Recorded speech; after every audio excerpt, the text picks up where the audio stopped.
जय श्री कृष्ण भक्तों, आपका स्वागत है इस भागवत महापुराण के गाथा में। वसुदेवं सुतं देवं कंसचारूरमर्दनं देवकी परमानंदं श्रीकृष्ण वंदे जगद्गुरु। श्रीकृष्ण शरणं गोपाल शरणं श्रीकृष्ण शरणं गोपाल शरणं।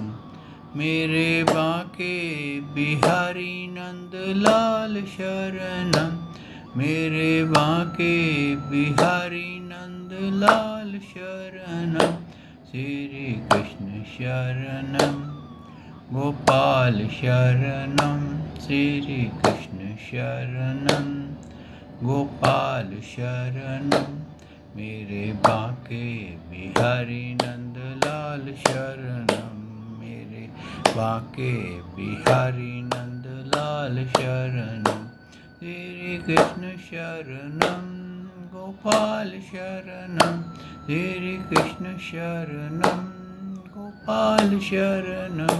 मेरे बांके बिहारी नंदलाल शरणं, मेरे बांके बिहारी नंदलाल शरणं श्रीकृष्ण शरणं गोपाल शरणं श्रीकृष्ण शरणं गोपाल शरणं। मेरे बांके बिहारी नंदलाल शरणं, मेरे बांके बिहारी नंदलाल शरणं।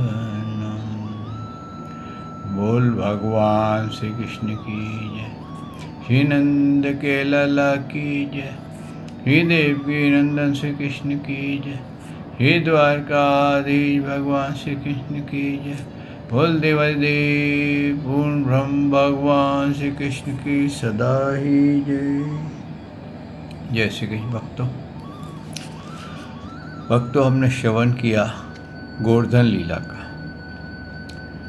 भक्तों, गोवर्धन पर्वत को उठाना असंभव था। यहाँ तक कि बलराम जी भी उसको उठा नहीं सकते थे, जबकि ये कहा जाता है कि पृथ्वी को वो उठा लेते हैं, लेकिन गोवर्धन को नहीं उठा सकते थे। भक्तों, ये केवल प्रभु का ही लीला थी। प्रभु का एक प्रकार से वरदान था गोवर्धन को कि मैं तुझे धारण करूँगा। और जो गोवर्धन पर्वत था वो इतना पवित्र हो गया कि कहते हैं स्वयं प्रभु का एक रूप बन गया था। और वहाँ पर हर प्रकार के फल, घास, हर वस्तु वहाँ मिलती थी। और इतना आनंद था गोवर्धन पर्वत की घाटी में उसके, कि जो भी वहाँ जाता था उस पर्वत में खो जाता था। इसमें इतनी आकर्षण थी। भक्तों, भगवान ने उसको 7 दिन, 7 साल की आयु में, ये याद रखिएगा कि 7 साल की आयु में 7 दिन धारण किया था। इसीलिए कहते हैं भागवत 7 दिन क्यों होती है। भागवत 7 दिन इसलिए होती है कि समुद्र कितने हैं? 7। ऋषि कितने हैं? 7। और ये कितने हैं? अपना ग्रह जो है पृथ्वी का, ये है 7। और भगवान ने गोवर्धन उठाया 7 दिन, और उनकी आयु क्या थी? 7 वर्ष। और हफ्ते में दिन कितने होते हैं? 7। तो भक्तों, ये 7 का जो है मैथमेटिक्स, ये बहुत कॉम्प्लिकेटेड है।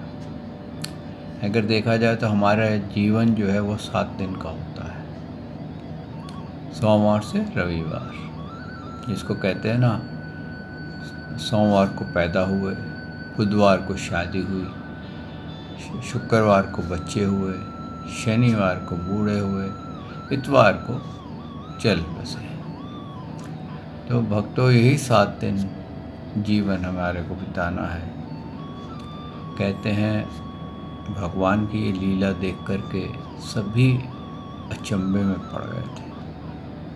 यहाँ तक कि देवता भी अचंभे में पड़ गए थे। वो सोच नहीं सकते थे कि भगवान इस प्रकार से अपने भक्तों की रक्षा करेंगे। भगवान हर पल हर क्षण, अगर आप अपने लाइफ को एनालाइज करें तो आपको लगेगा जो मेरा बुरा वक्त था वो कैसे आराम से कट गया। और अगर आप उस बुरे वक्त को मेन अपना प्रिंसिपल बना लिया हो तो आपको एक एक क्षण काटना मुश्किल हो जाएगा। क्योंकि वो बुरा वक्त जो होता है वो आपके वैसे ही है जैसे कि डॉक्टर कोई ऑपरेशन करने के लिए जख्म खोलता है, उसको सफाई करता है और उसको दोबारा बंद कर देता है। तो बुरा वक्त हमारे जीवन में इसीलिए आता है कि हमारे कोई पाप कर्म उसमें फोड़ा बन के, कोई रोग बन के फूट जाते हैं। और अगर हम उसको रोग को पे ही पूरा अपना चिंतन करते हैं और ये कहें हाय मैंने क्या किया, मैंने कौन सा पाप किया भगवान, लेकिन जब पाप किए थे तो वो याद नहीं आए। मेरे को अभी तक याद है, एक भक्त था, अब तो वो वेजिटेरियन हो गया है, उम्र ज़्यादा थी, तो उसको बहुत सारे डायबिटीज़, ब्लड प्रेशर और मिर्गी के दौरे पड़ना, अनेकों प्रकार के बेचारा से तड़पता था, उसको तकलीफ़ें थी।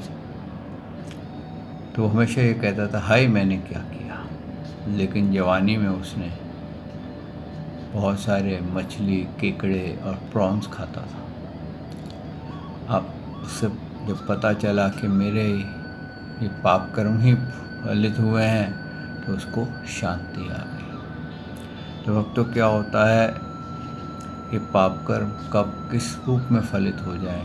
औलाद के रूप में फलित हो सकते हैं, रोग के रूप में फलित हो सकते हैं, आपके फेलियर के रूप में फलित हो सकते हैं और अनेकों कार्य ऐसे हो सकते हैं जिसके कारण आपको डिप्रेशन में जाना पड़े।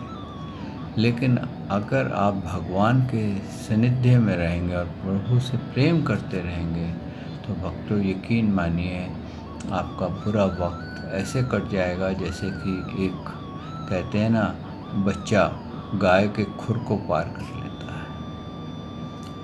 तो भक्तों कहते हैं जब भगवान ने गोवर्धन नीचे रखा था तो सभी ब्रजवासी जो थे बड़े अचंभे में पड़े और उनको इतना प्रेम उमड़ा कि हर किसी ने कोशिश की, चाहे वो गोपी थी, चाहे वो गोप था, चाहे बालक था, चाहे बड़ा था, बूढ़ा था, कोई भी था, उसकी इच्छा यही हो रही थी कि मैं किसी तरीके से भगवान का आलिंगन कर लूँ, उनको आशीर्वाद दूँ। कहते हैं सबने भगवान को गले लगाया और फिर भगवान अपने व्रज की यात्रा की। आइए भक्तों, यहाँ पर हम भागवत को आरंभ करते हैं। सच्चिदानंद रूपाय विश्वोत्पत्ते आदि हेतवे ताप्तय विनाशाय श्री कृष्णाय वयं नमो नमः। श्री कृष्णाय वयं नमो नमः। श्री कृष्णाय वयं नमो नमः। श्री कृष्णाय वयं नमो।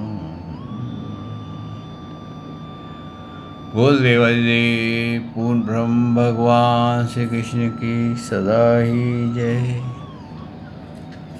भक्तों, आज 10वें स्कंद का 26वां अध्याय है।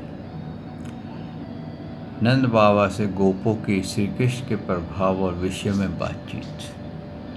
सुखदेव जी कहते हैं, परीक्षित, व्रज में गोप भगवान श्री कृष्ण के ऐसे लौकिक कर्म देखकर बड़े ही आश्चर्य में पड़ गए थे। उन्हें भगवान के अनंत शक्ति का तो पता ही नहीं था।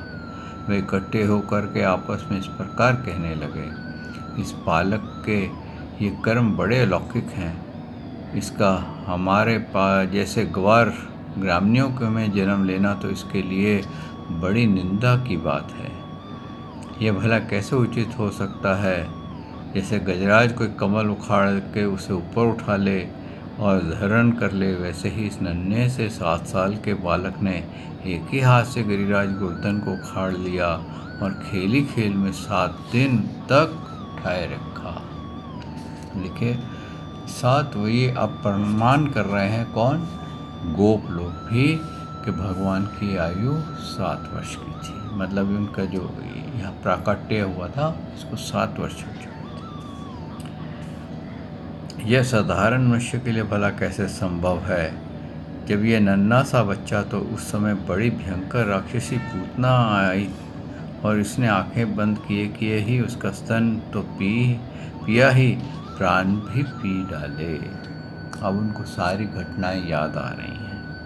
ठीक वैसे ही जैसे काल शरीर की आयु को निगल जाता है, जिस समय यह केवल 3 महीने का और छकड़े के नीचे सोकर के रो रहा था, उस समय रोते रोते इसने एक पाँव उछाला कि उसके ठोकर से वह बड़ा भारी छकड़ा उलट कर गिर गया। उस समय तो यह एक ही वर्ष का था जब दैत्य बवंडर के रूप में इसे बैठे बैठे आकाश में उड़ा के ले गया। तुम सब जानते हो कि इससे ही उसे तृणावत दैत्य का गला घोट करके मार डाला। उसी दिन की बात तो सभी जानते हैं। माखन चोरी करने पर यशोदा रानी ने उसे उखल में बांध दिया था कि घुटनों के बल बैकियाँ खींचते खींचते उन दोनों विशाल अर्जुन के वृक्षों को बीच में निकल गया और उन्हें उखाड़ डाला। जब यह ग्वाल बाले और बलराम जी के साथ बछड़ों को चराने के लिए वन में गया हुआ था, उस समय इसके मार डालने के लिए दैत्य बगुले के रूप में आया और इसने दोनों हाथों से उसके दोनों ठोर पकड़कर उसे तिनके की तरह चीर डाला। इस समय इसको मार डालने की इच्छा से एक दैत्य बछड़े के रूप में बछड़े के झुंड में घुस गया। उस समय उस दैत्य को खेली खेल में मार डाला। उसे कैथक पेड़ों पर पटक कर उन पेड़ों को भी गिरा दिया। इस तरह से गोपों ने भगवान की जितनी भी उन्होंने लीला की थी उस सब के बारे में उन्होंने नंद बाबा से जिक्र किया। तो नंद बाबा क्या बोलते हैं? नंद बाबा कहते हैं, ने कहा, गोपो तुम लोग सावधान होकर के मेरी बात सुनो। मेरे बालक के विषय में तुम्हारी शंका दूर हो जाएगी, क्योंकि महर्षि गर्ग ने इस बालक को देखकर इस विषय में ऐसा ही कहा था कि तुम्हारा यह बालक प्रत्येक युग में शरीर धारण करता है, शरीर ग्रहण करता है, प्रकट होता है। विभिन्न युगों में इसने श्वेत, रक्त और पीत ये भिन्न भिन्न रंग स्वीकार किए हैं। इस बार ये कृष्ण वर्ण हुआ है। नंद जी, ये तुम्हारा पुत्र पहले वही वसुदेव के घर भी पैदा हुआ था, इसलिए इसे रहस्य में जानने वाले लोग इसका नाम श्रीमान वसुदेव है ऐसा कहते हैं। तुम्हारे पुत्र के गुण और कर्मों के अनुरूप और भी बहुत से नाम तथा बहुत से रूप हैं। मैं तो उनको जानता हूँ, परंतु संसार साधारण लोग नहीं जानते। यह तुम लोगों का परम कल्याण करेगा। समस्त गोपों और गौओं को यह बहुत ही आनंदित करेगा। उसकी सहायता से तुम लोग बड़ी से बड़ी विपदा से सुगमता से पार कर जाओगे, और जो इस बालक से प्रेम करेगा वो सदा अपने कष्टों से दूर रहेगा। देखिए ये बात किसने कही? गर्गाचार्य ने। कहने का तात्पर्य क्या है कि जो प्रभु से प्रेम करेगा, देखिए जो प्रेम है ना, एक दिखावे का प्रेम होता है हम उसको जगा नहीं सकते, लेकिन एक प्रेम जगाना होता है, जग जाता है। अब आप कहते हैं कि जब 2 व्यक्तियों की शादी होती है, लड़का लड़की की शादी होती है और वो अरेंज मैरिज होती है, तो उनमें एक समझौता होता है, लेकिन आपस में प्रेम नहीं होता है। और प्रेम जगते जगते कई बार उनकी उम्र निकल जाती है। लड़के को लगता है लड़की गलत है, लड़की को लगता है लड़का गलत है। और कई बार ऐसा भी होता है कि पहले प्रेम होता है, बहुत जका हुआ होता है, और बाद में जब शादी होती है तो प्रेम में खटास आ जाती है। तो भक्तों, भगवान के प्रति जो प्रेम जगे, अगर उस प्रेम को अगर आप जगा नहीं सके, उनसे प्रेम कर नहीं सके, तो कोई आपको प्रेम जगाने की विधि नहीं बता सकता। प्रभु के रूप का चिंतन करना, उनकी लीलाएं सुनना तो है, लेकिन ये क्या है, हो सकता है आप इसमें कंप्रोमाइज़ करें। ऐसा भी हो सकता है लीला सुनते सुनते आपके अंदर कोई ऐसा स्पार्क हो जाए, अंतःकरण में, मन में ऐसा स्पार्क हो जाए कि आपको प्रभु से बेहद प्रेम हो जाए और आप हर वक्त भगवान का मन वाणी शरीर से चिंतन करें, उनकी लीलाएं गाएं, उनका मेडिटेशन में उनके बारे में खोए रहें। क्योंकि जब तक आपके अंदर प्रेम नहीं जगेगा, तब तक प्रभु के साथ आपका मेल नहीं होगा। भगवान, एक बार ऐसा हुआ, कहते हैं कि जो द्रौपदी जी थी, वो एक बार महलों में घूम रही थी और वहाँ पर अभिमन्यु की पत्नी उत्तरा वहाँ पर महल के ठीक ठाकाई का साफ सफाई करवा रही थी और करते हुए द्रौपदी जी के पास आई, बोली, आप बड़ी माँ है मेरी, तो आपके कमरे को मैं ठीक ठाक कर देती हूँ, आपके महल को ठीक कर देती हूँ, बुहार देती हूँ। तो द्रौपदी जी ने एक बात उससे कही थी कि जितने भी संबंधी हैं, कोई भी बुरे वक्त पे काम नहीं आता। मेरे साथ ऐसा अनुभव हो चुका है, जब मेरा चीरहरण हो रहा था और मेरे को नगन किया जा रहा था, तो मैंने अपने पतियों से सहायता मांगी तो उन्होंने आंखें नीचे कर ली। मैंने भीष्म पितामह से सहायता मांगी, द्रोणाचार्य से सहायता मांगी, और वहाँ जितने भी बड़े बुजुर्ग बैठे हुए थे उन सबसे सहायता मांगी।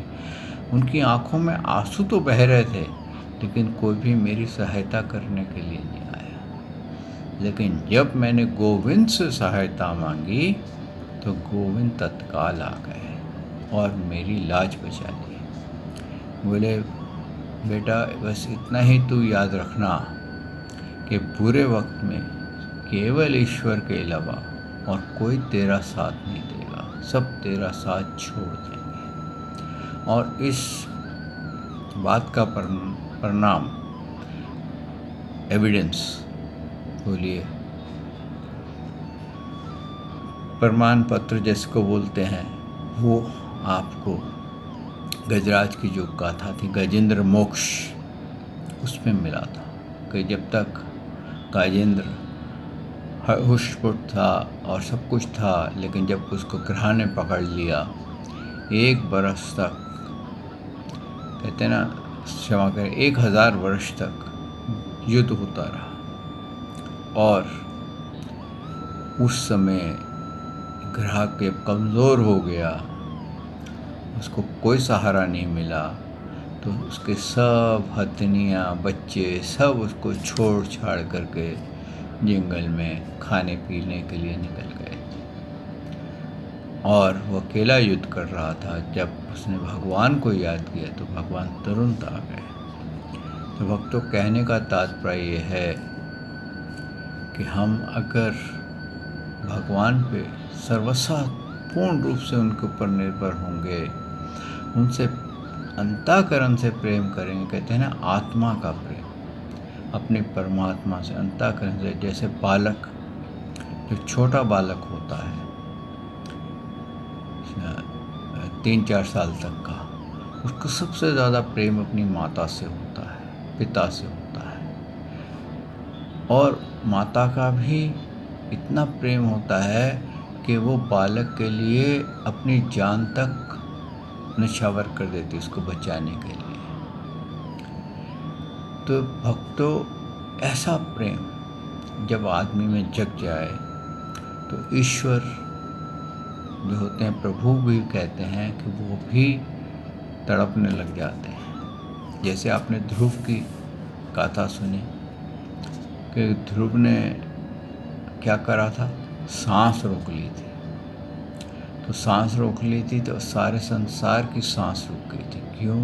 कि ध्रुव ने भगवान को अपने हृदय में उतार लिया था। और हृदय में उतारने से जो भगवान की शक्तियाँ थी, भगवान उसके अंदर प्रकट हो चुके थे। और वो जो भी कार्य करेगा वो प्रभु का ही कार्य होगा। वो सृष्टि में हस्तक्षेप कर दिया था उसने। तो भक्तों, इस तरह से अगर कोई आपको सच्चा प्रेम करना हो तो केवल उस ईश्वर से कीजिए।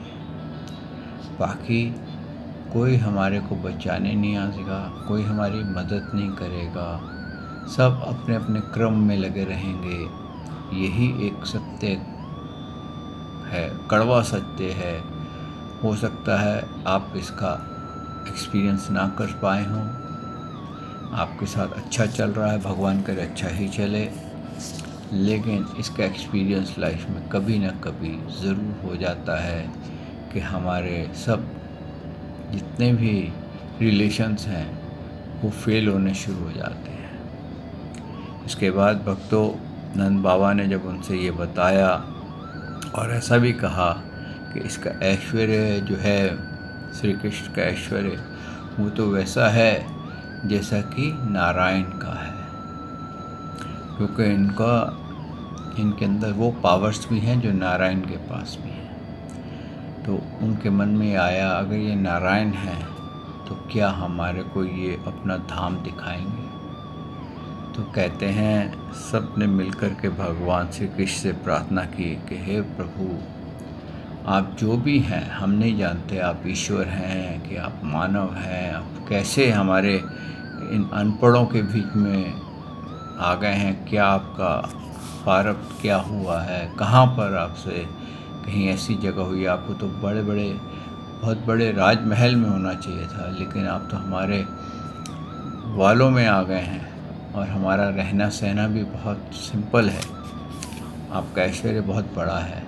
अब जो भी हैं, आपका हम एक बार स्वरूप देखना चाहते हैं। तो भगवान ने उन पर प्रसन्न होकर के उनको यमुना तट पे ले गए और ब्रह्मरथ में प्रवेश करा दिया था। और जब ब्रह्मरथ में प्रवेश किया तो उन्होंने क्या देखा कि भगवान एक बहुत बड़े सिंहासन पे बैठे हुए हैं और उनकी स्तुति गा रहे हैं।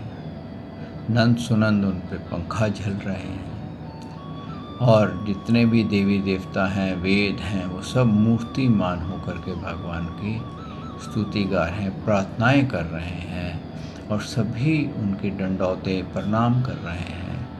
और वो मोर मुकुट धारण किए हुए हैं, चतुर्भुज रूप में हैं और उन्होंने उनके साक्षात दर्शन किए। फिर भगवान उनको वापस ब्रह्मरथ से बाहर निकाला और अपनी माया डाल दी ताकि इनको मेरे ऐश्वर्य की ध्यान ना रहे। अगर इनको याद रहेगा तो ये तो मेरे को भगवान समझेंगे और फिर ये जो मैं लीला बाकी करना चाहता हूँ वो मेरी लीलाएं रह जाएंगी। तो उनको वहाँ पर उन्होंने अपना धाम भी दिखा दिया था। तो इस तरह से भक्तों, ये नहीं है कि हम ही भगवान से प्रेम करते हैं, भगवान भी हमसे प्रेम करते हैं, इसमें कोई शक की बात नहीं है। क्यों? कि भगवान जब हमसे प्रेम करते हैं भक्तों, तो वो हमारे साथ हर पल चलते हैं, हर समय चलते रहते हैं, कभी हमारे को छोड़ते नहीं हैं। आपने देवासुर संग्राम का गाथा सुनी। जब समुद्र मंथन हुआ तो भगवान ने देवताओं का पक्ष लिया था। अब परीक्षित ने और उनसे सबने बोला भी कि ऐसा क्या हुआ कि भगवान को देवताओं का पक्ष लेना पड़ा, वो तो उदासीन है, उनको तो असुर भी उन्हीं के बालक हैं और वो भी उनके बालक हैं। तो उन्होंने एक बात कही थी कि तुम एक शेर का बच्चा ले आओ और उसको पालो, बहुत प्रेम करता है तुम्हारे साथ, लेकिन जब वो बड़ा होकर के आदमखोर हो जाए तो उसके साथ उसका क्या व्यवहार करना चाहिए? उसको रखना चाहिए या उसको मार देना चाहिए? तो राजा परीक्षित ने जवाब दिया था कि आदमखोर हो गया है तो उसको तो समाप्त करना ही पड़ेगा। तो बोले बस यही एक राज है। देवता जो थे वो भगवान के भक्त थे, वो सृष्टि के हर किसी की रक्षा कर रहे थे, हर किसी से प्रेम कर रहे थे, और दैत्य उस सृष्टि में आग लगा रहे थे और मानवों को सता रहे थे, हर तरफ त्राहिमाम करवा रहे थे। तो अब बताओ, जब तुमने कहा कि तुमने एक शेर के बच्चे को पाला, अपने बच्चे की तरह पाला, और वो आदमखोर हो गया और तुम उसको मारने के लिए तैयार हो गए, तो तुम्हारे अंदर ऐसे ही भगवान जब देखते हैं कि जो आत्माएं दोषी हो गई हैं, अविद्या से युक्त हो गई हैं, पाप कर्म में ही लीन रहती हैं, तो भगवान उनका उद्धार करने के लिए उनको उस शरीर से मुक्त कर देते हैं। और उनको वो जो कष्ट दिए जाते हैं नरकों के या योनियों में जो तकलीफ़ें दी जाती हैं, वो इसलिए दी जाती हैं कि उन्होंने जो तकलीफ़ें दी हैं, जो कष्ट दिए हैं, जो क्रूअल्टी की है, उसका उनको आभास हो सके, उनका माइंड, उनके पैटर्न्स चेंज हो सकें। तो इसलिए भक्तों, जब भगवान हमारे को कोई कष्ट देते हैं तो वो हमारा उद्धार ही होता है, हमारा कभी बुरा नहीं होता है और हमारे पाप धुल जाते हैं। जितना भी प्रभु से प्रेम किया जाए उतना ही कम है, क्योंकि ये प्रेम केवल आप मानव योनि में ही कर सकते हैं, और सब योनियाँ भोग योनियाँ हैं, उसमें आप एक पैटर्न में जिएंगे, उसके बाद आपका वो पैटर्न चेंज नहीं हो सकता।